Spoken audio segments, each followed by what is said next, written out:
Mesdames, Mesdemoiselles et Messieurs, bonjour. Je me présente, Yannick Seyer. Je suis polytechnicien en nouvelles technologies de l'information et de la communication. Aujourd'hui, je voudrais vous présenter un cours de base sur le MCD, c'est-à-dire le modèle conceptuel de données, afin de créer d'un point de vue analytique votre base de données.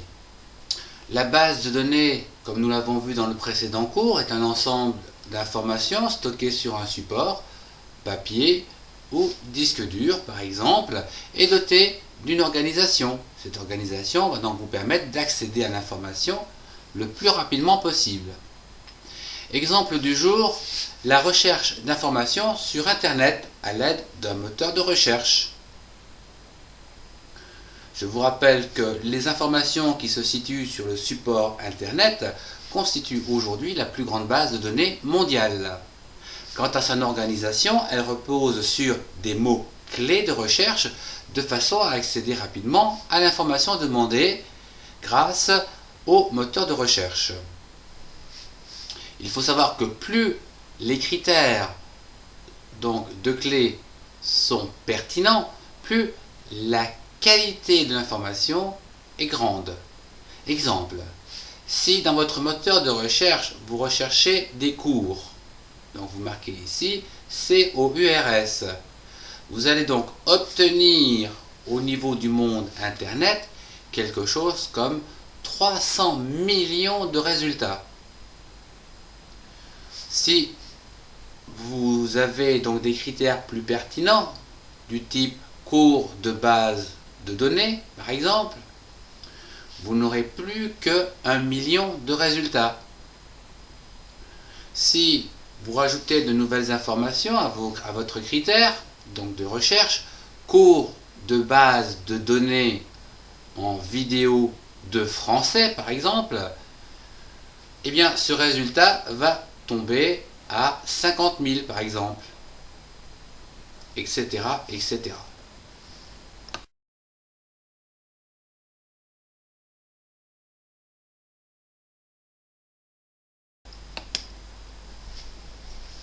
Pour créer votre base de données, vous devez établir un modèle, le MCD, à savoir le modèle conceptuel de données qui correspond à l'ensemble des informations à stocker.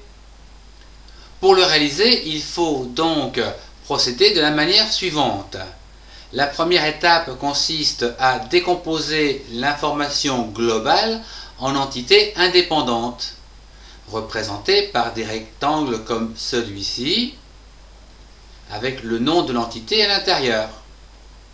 Puis une deuxième étape va consister pour chaque entité de faire l'inventaire des attributs qui permettent de décrire cette entité, comme par exemple le nom, le prénom, etc.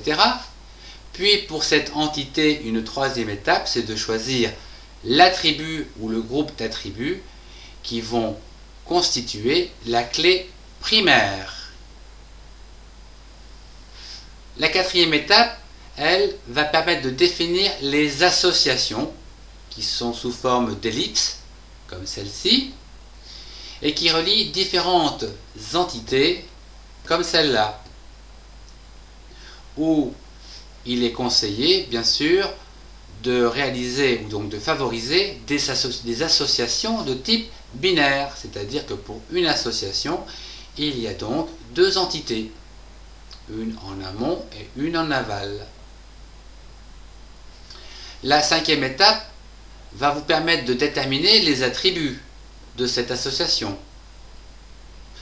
Et la sixième étape va vous permettre de réaliser la clé de l'association qui, je vous rappelle, est la concaténation donc de clés primaires donc de l'entité en amont plus la clé primaire de l'entité en aval. Et enfin, la septième étape qui va donc vous donner la cardinalité.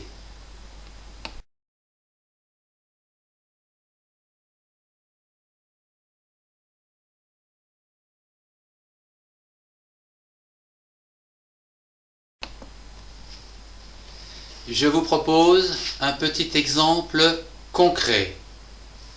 Votre objectif est de modéliser une base de données contenant des cours mathématiques, français, anglais, mis à la disposition des internautes. Le modèle doit permettre de retrouver toutes les recherches d'un internaute à une date donnée et la composition de chaque recherche. Voyons ci-dessous comment nous pouvons réaliser ce modèle conceptuel de données. La première étape consiste à trouver les entités. Nous en avons une ici, internaute.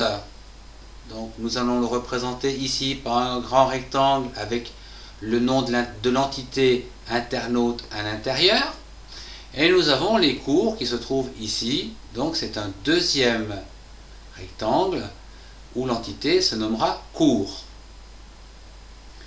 La deuxième étape va donc nous permettre d'y trouver les attributs de nos entités. Eh bien, pour les internautes, nous avons besoin de connaître un identifiant numérique, à savoir pour chaque occurrence d'internaute, un nouveau numéro. Ce numéro sera donc auto-incrémenté à chaque occurrence. Pour chaque numéro, donc chaque identifiant, nous aurons un pseudo.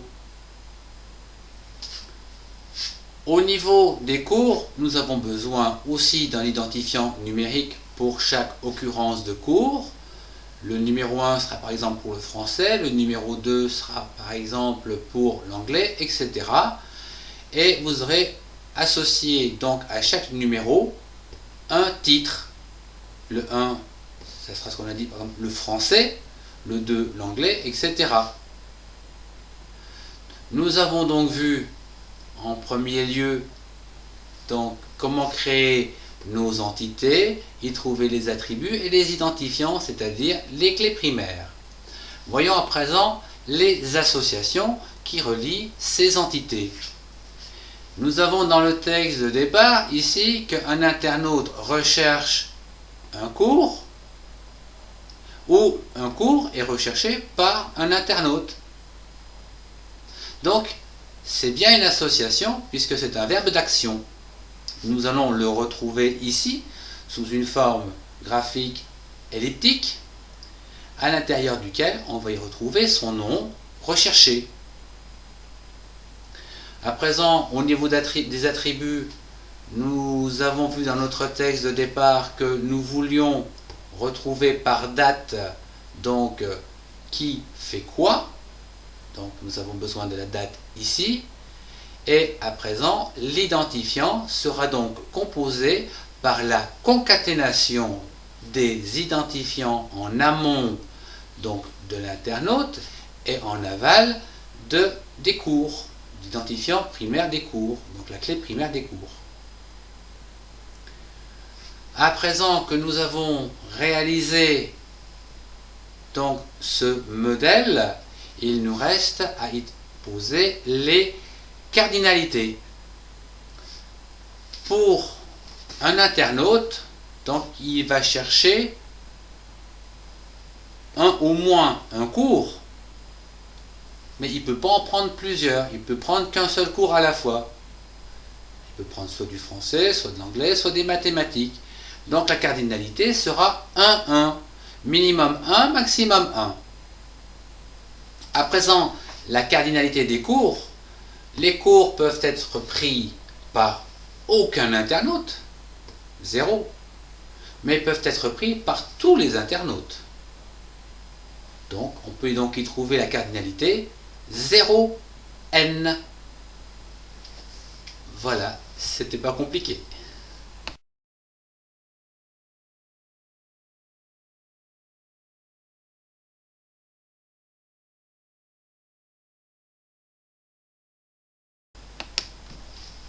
Voyons ce qui se passe au niveau des bases de données.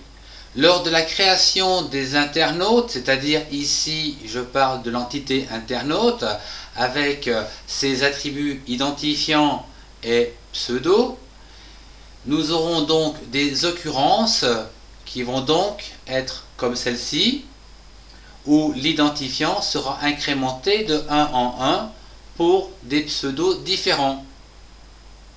C'est ainsi que pour l'identifiant 1, nous aurons le pseudo Yann, puis l'identifiant 2, Paul, et le 3, Marie, etc. Pour chaque nouveau pseudo, un nouvel identifiant qui lui est auto-incrémenté de 1 en 1. Quant à la création de cours, c'est exactement la même chose. Pour un identifiant qui s'auto-incrémente de 1 en 1, nous avons des titres différents. C'est comme ça que pour l'identifiant 1, nous avons du français, et pour l'identifiant 2, nous avons de l'anglais.